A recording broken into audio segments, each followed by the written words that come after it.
guys, it's Stephanie here with TheFlowerFanatic. I'm super excited because I'm sowing some of my first seeds for the year. I want to make this process simple. It's really not complicated. I want you to feel like after you watch this video, you can go do it yourself. Basically, you start with a high quality potting soil. I bought my seed starting soil from my local garden center. Make sure you start out with a high quality one. It really does make a difference, and you want to get those seeds off to the best start possible. So you start with your soil. You want to loosen that up a little bit, and if you see clumps here, you got to kind of mend those through with your hands. Make sure it's nice and smooth. You want to have nice airflow and water drainage. This part's really satisfying. It feels like a little bit of therapy for me. And it smells so good. Oh yes. Okay, as soon as you get all of that loosened up. And this is the difference between high quality versus low quality. Low quality can have bark chunks and all things that are a little bit thicker that don't break apart. Just make sure you get them all nice and smooth. Once your soil is ready, you get your tray. I like to use these 72 flat cell trays. And then you get your little tray to put under it for stability. You can plant so many seeds in this 72 cell tray. And then you go under here and you just start filling it in. Just start spreading it around.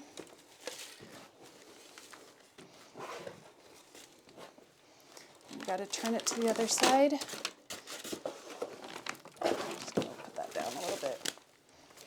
It's okay if it starts to fall out a little bit. I'm telling you guys, this is so fun. You're gonna have so much fun doing this. Okay, the corners kind of lose a little bit, so I'm just gonna put more in that corner. I have a little bit more here I wanna fill. See, these corners always lose a little bit. Okay, it's looking pretty good. All right, now we're on to our next step. Now we're ready to start planting. This part is super fun. I'm going to show you what you have to do first. Basically, you want to look at the label of the flower that you buy. This is a snapdragon. I don't have to plant it deep. It's a surface sow, so I'm just going to plant it right on top, cover it with a little vermiculite. And then I have stock here, and this one needs to be planted at a 1/4 inch depth, and then some are at 1/16 depth and 1/8. I'm going to just show you how I do this. It's super simple. You can use your pinky finger, you can use a marker, a pencil, whatever you have on hand. Let's plant my surface sow one.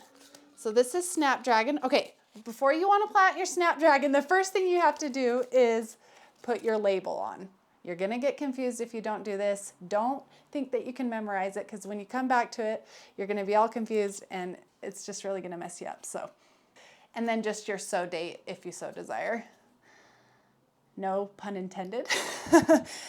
Okay, I'm gonna put that in there. I'm gonna get my snapdragons out. Man, these are really sticky. Okay, you guys are gonna be amazed at how tiny these are if you have not seen them before. When I first opened these, I was absolutely shocked, but it makes sense why you plant them on the surface, because they need a lot of light and they're so tiny, and if you plant them too deep, they're just going to get lost in the mix. Okay, let's get a little close-up of this. This is a little bit intimidating, I'm sure, at first for you guys, but... Okay, so I know you're probably going to be tempted at this point to plant a bunch of them. This is where you have to be really, really patient and just plant 1 or 2, at the most 3, in one of your square cells. It's kind of tricky. I'm just going to lick my finger so it sticks to my finger. That works for me. I'm just going to gently tap it on top. There we go. Got 2 in there. And then I'm just going to plant a few more.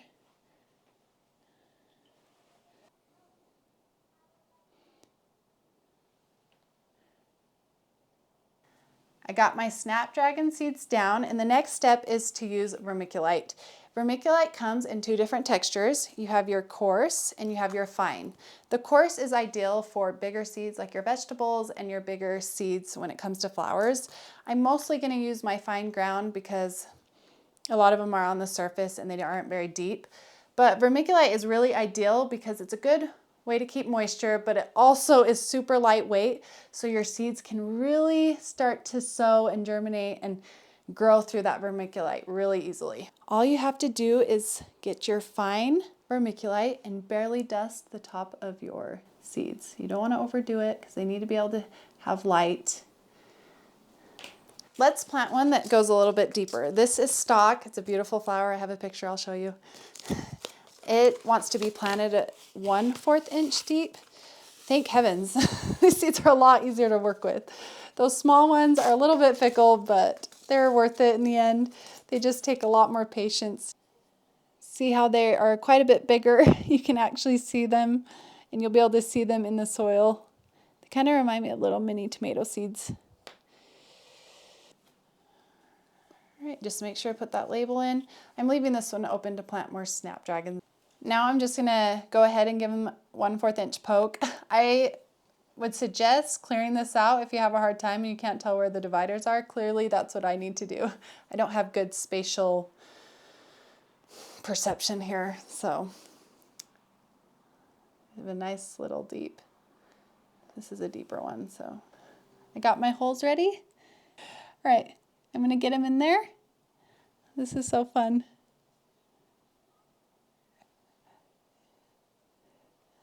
It's just so fun to imagine these things growing into beautiful flowers from a little seed. Okay, at this point, I'm not rubbing the potting soil over into the holes. I'm filling the holes up with this vermiculite, because it's a lot lighter weight than that soil, and those seeds are gonna be able to grow through it a lot easier.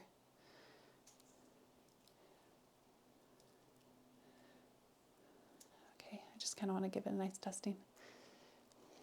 Okay, that's it. So at this point, I'm just going to get them finished, all my trays sowed, and then after I'm done with that, stay tuned and I'll show you how to water.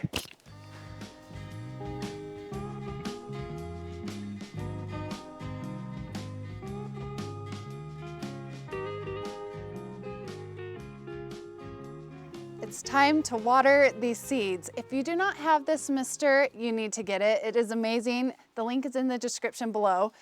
I'm gonna water it from the side because it will drip a little bit and I don't want those drip bombs to just land right on my precious little seeds. So you start it right here and take it from the side. Realistically, it takes about 30 seconds. I'm just gonna saturate it until I can lift this and see some water coming down through it. Just be gentle. It is really soft on these seeds.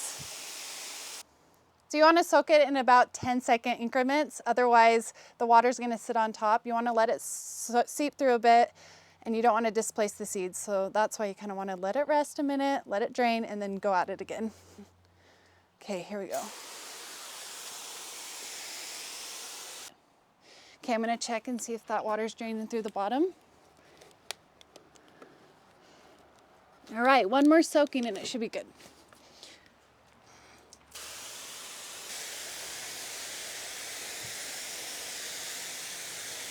Okay. All right, I'm gonna turn that off. Check it one more time. Okay, perfect, I can feel it moist right down there. After you're done misting, you're gonna keep your soil moist in the future by lifting this gently and pouring in about 1/4 inch of water. That's it. Let's take it to the greenhouse and finish up. All right, the next thing you're gonna need, or I highly recommend, is getting a heat mat. This is awesome. It keeps them at about 70 degrees, which is, for my particular seeds here, is the ideal temperature. They need a lot of warmth to germinate. You're gonna get this plastic tray for humidity and for moisture. They really like to have that humid air. And you're just gonna cover it. And then after that, just give them a lot of light. 14 hours is your goal, 14 to 16 hours. You can use artificial lights, grow lights. You can get shop lights. I don't know if you know what those look like. They're cheap, they're from Lowe's, they're Home Depot. And basically you just want to have that light 2 to 3 inches above your seeds. And as they grow, just raise it. If you have a greenhouse, put them in your greenhouse. Just make sure the temperature is around 70 degrees. Once you start to see those sprouts coming and you see some true leaves, then you can take off your tray, and then they might all germinate at different times. And that's what's nice about these is you can take them out, rip them off, set them aside. You no longer need to use this. They can be at a little bit cooler temperatures, 60 degrees. Read the labels on your seed packets, and then that's it. And then you can wait until they're ready to be planted after your last frost date, whatever that is, and what your packet says. I hope you guys enjoyed this video. I had a lot of fun making it. I'll link everything that we used today. Like, subscribe, comment down below with any questions because I will get back to you. And have a great day. Good luck planting your first seeds. We'll talk to you later. Bye.